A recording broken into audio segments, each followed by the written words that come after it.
Ini jalan semakin parah ya. Viral di media sosial, video aksi warga pengendara motor melewati jalan yang masih basah. Salah satu akun yang mengunggah video tersebut bernama @memomedsos.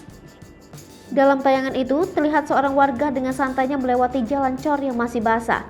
Padahal sudah ada penanda bahwa jalanan itu tidak boleh dilewati. Perekam pun kesal dengan aksi para warga yang tak menghiraukan adanya penanda bahwa tidak boleh dilewati.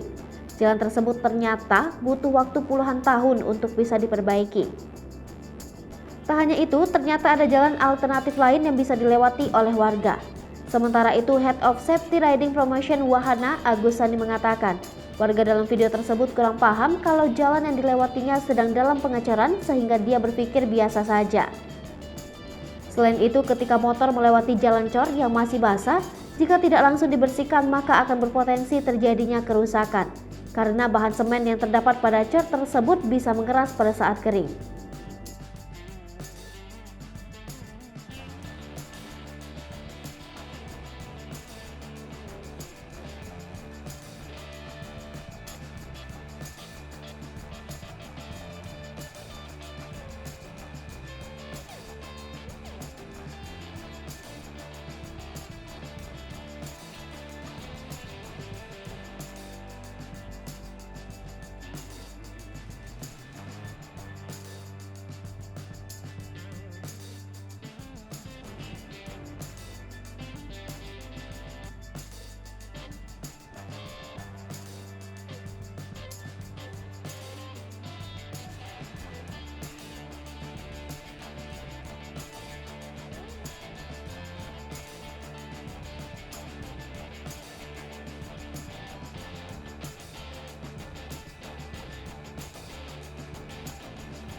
Hai pemirsa Sri Popo TV, jangan lupa komen, like, dan subscribe, serta tonton